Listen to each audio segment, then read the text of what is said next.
They may look innocent. But what if I told you that the candy cane in your hand has survived a brutal process of stretching, pulling, and extreme heat, all before reaching your holiday stocking?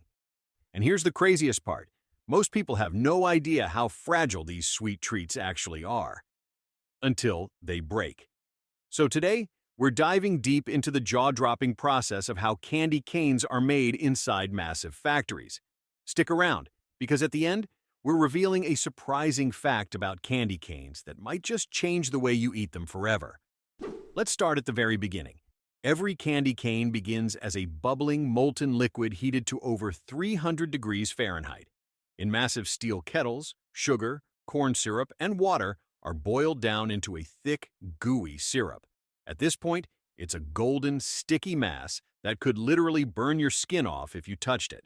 So yeah, maybe don't try making this at home unless you enjoy third-degree burns as a holiday tradition. Once it reaches the perfect consistency, the mixture is poured onto a cooling table, where a surprising ingredient is added: peppermint oil. This is what gives candy canes that unmistakable, icy fresh kick. But here's where things get really interesting. While the mixture cools, it starts to thicken, but it's far from solid. At this stage, it's like warm taffy, stretchy, flexible, and incredibly sticky. Factories use specialized cooling tables that pull heat away from the candy at a precise rate. But here's the real kicker. This part of the process isn't just about cooling, it's also about color transformation. Right now, the candy is still a deep golden hue, nothing like the iconic bright white we associate with candy canes. So, how does it change? It has to be stretched over and over again. The hot sugar mass is placed on a special pulling machine that stretches and aerates it, trapping thousands of tiny air bubbles inside. This is what transforms the candy from a dull golden color to that bright snowy white we all recognize. If only getting a six-pack was as easy as stretching sugar, right? When the sugar is in its molten form, it's dense and dark because light is absorbed instead of reflected. But as the candy is pulled and stretched, microscopic air pockets form throughout the mixture. These pockets scatter light, making the candy appear brilliant white, a process similar to how foamed glass or aerated chocolate looks lighter in color. But here's where things take a dramatic turn.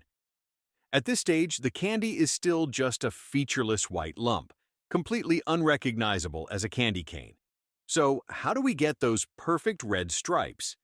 It turns out the process isn't as simple as just slapping some red dye on the surface. Instead, workers carefully separate a portion of the candy batch and mix in a red food coloring. This red batch is then rolled into long, thin ribbons, a crucial step for the next transformation. Once the red and white portions are ready, they're layered together in a specific way, forming what looks like a log of twisted taffy.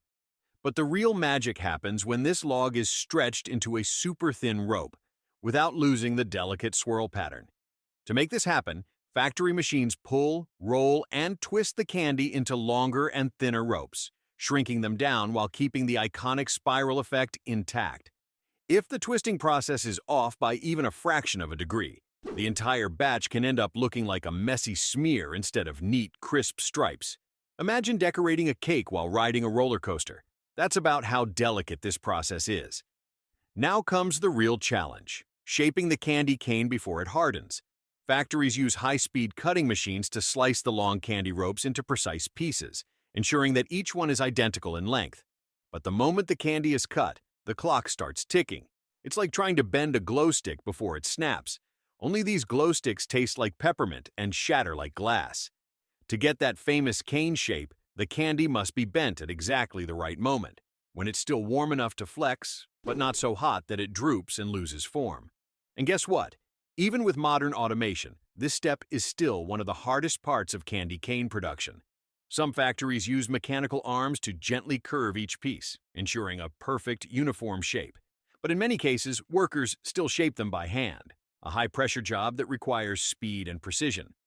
But here's a secret most people don't know. Candy canes aren't always shaped at the same time they're made.